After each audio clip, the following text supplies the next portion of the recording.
উলিল আমরে মিনকুম, তোমরা আনুগত্য করে কার?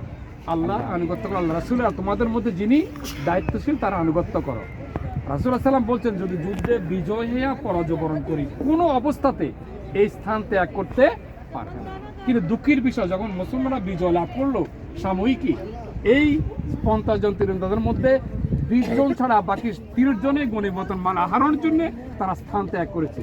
ইতিমধ্যে এই গিরিপথ দিয়ে কে আসছে বলেন তো, নাম কি? খালেদ সাইফুলের নাম শুনেছেন তো? তিনি তখন ছিলেন কাফের। খালেদ ইবনে কি নাম? এই পথ দিয়ে এসে মুসলমানদের আক্রমণ করে নাস্তে নাবুদ করে দেয়, শুধু একটা কারণ, আনুগত্য না করার অন্য কোনো কারণে তারা মানে মাঠে ঝাঁপিয়ে পড়ে। ইতিমধ্যে খালেদ সাইফুল্লাহ নেতৃত্বে বাহিনী কাফেররা এসে মুসলমানদের অতর্ক হামলা করে 70 জন শাহাদাত বরণ করেছেন। বাকি রুমা পাহাড়ে যাব, সেখানে গিয়ে রুমা পাহাড়ের ইতিহাস।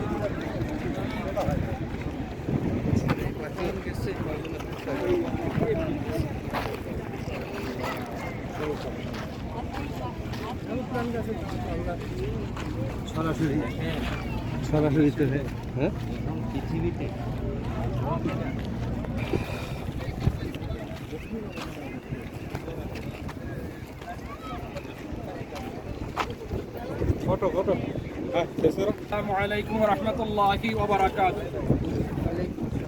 আমরা এখন রয়েছি ঐতিহাসিক সেই প্রান্তর, যে প্রান্তরে 70 জন মুসলমানদের নজরানা পেশ করেছিলেন সাহাবায়ে কেরাম। 70 জন শুহাদায়ে কেরাম এখানে শহীদ হয়েছিলেন। উহুদ প্রান্তরে আমরা এখন উপস্থিত হয়েছি, আর সেখানে সেই ঐতিহাসিক প্রান্ত থেকে আজকে আমি দু একটি কথা বলতে চাই। প্রথমত হলো, আল্লাহ তাআলা আল্লাহ রাসূলকে এইখানে রক্ষা করেছিলেন। এই পাহাড়টার নাম হলো রুমা পাহাড়। কি পাহাড়? কি পাহাড়? এই পাহাড়ের পাদদেশে ছিল, এখন ঘাস আছে, এখানে ছিল মুসলমানদের জন্য বৃষ্টির ব্যবস্থা, পানি, সেখান থেকে পানি খেতেন। আল্লাহ সাল্লাম এই উহুদ প্রান্তে এসে এই পাহাড়ে আশ্রয় নিয়েছিলেন, এখানে তার ক্যাম্প করেছিলেন। আর ওইদিকে ক্যাম্প করেছিল কারা? কাফেররা। এখানে কোনো বাড়িঘর কিছুই ছিল না। আজকে 6-7 বছর আগে এই মসজিদটি হয়েছে, 4 থেকে 5 বছর। আর এখানে কোনো বাড়িঘর কিছুই ছিল না। এই মাত্র 8 থেকে 9 বছরের মধ্যে কিছু বাড়িঘর হয়েছে। সে ঐতিহাসিক এই উহুদ প্রান্ত যে আমরা কথা বলছি, এখানে দু একটি কথা না বললে নয়। রাসূল সাল্লাল্লাহু আলাইহি সাল্লাম এই প্রান্তের পাদদেশে এখানে উঠেছিলেন, এখানে উঠেছিলেন। এখানে এই রাসূল সাল্লাল্লাহু আলাইহি সাল্লামের পিঠে আবু বকর রাদিয়াল্লাহু তাআলা এইভাবে তাকে জড়ো করে ধরে রেখেছিলেন। একজন সাহাবীর পিঠে 70টি তীর নিক্ষেপ হয়েছিল। কতটি তীর? 70টি বাঁচানোর জন্য। সেই ঐতিহাসিক রুমা পাহাড়ের এখানে রাসূল সাল্লাল্লাহু আলাইহি সাল্লাম রক্ত ঝরেছে, দান মোবারক শহীদ হয়েছে। শুধু তাই না, রাসূল সাল্লাল্লাহু আলাইহি সাল্লাম এখানে বেহুশ হয়ে কিছুক্ষণ অবস্থান করেছিলেন। সেই পাহাড়ে আজকে আমরা দাঁড়িয়ে আছি, দোজুদা পরে, দাঁড়িয়ে রেখে, মাথা টুপি দিয়ে, পাঞ্জাবি পরে, শার্ট পরে, বোরকা পরে আজকে এখানে।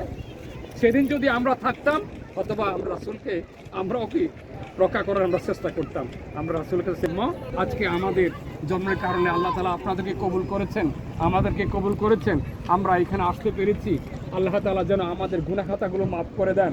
আল্লাহ তাআলা যেন এই ঐতিহাসিক এই উহুদের প্রান্তরে আমাদের সন্তানাদিদেরকে, আমাদের যারা পরস্পর আসবে, তারা যেন এই প্রান্তে আসার তৌফিক দান করে দেন, এই ময়দান দেখার তৌফিক দান করে দেন। এখানে যারা শুহাদা আছেন, তাদের সাথে যেন আমাদেরকে আল্লাহ তাআলা কিয়ামত দিন মাফ করে দেন, তাদের সাথে জান্নাত দেন। তারা এই শহীদ হয়েছেন, সেই সময়ে মাত্র অল্প কয়েকজন মানুষ ইসলাম কবুল করে বরণ করলো, ইসলাম করবে না। এই আনুগত্যটা তারা কি করেছেন? লঙ্ঘন করেছেন। এই একটি কথা লঙ্ঘন করার কারণে বিপর্যয় এসে গেল গোটা পৃথিবীব্যাপী। পরবর্তীতে যত যুদ্ধ হয়েছে রাসূলের জীবনে, রাসূল সাল্লাল্লাহু আলাইহি সাল্লাম বিজয় লাভ করেছিলেন। এইখানে কেন পরাজয় হলো? এটা একটা শিক্ষা। এই শিক্ষা যে তোমরা যদি আনুগত্য না করো, তাহলে তোমাদের বিপর্যয় আসবে। আর যদি সব জায়গায় আনুগত্য করো, তোমাদের কখনো বিপর্যয় আসবে না। যদি বিপর্যয় আসো, সেটা কোনো কল্যাণে অতিবাহিত হবে না। আমরা সেই স্থানটি এই রুমা পাহাড়ে আসলাম।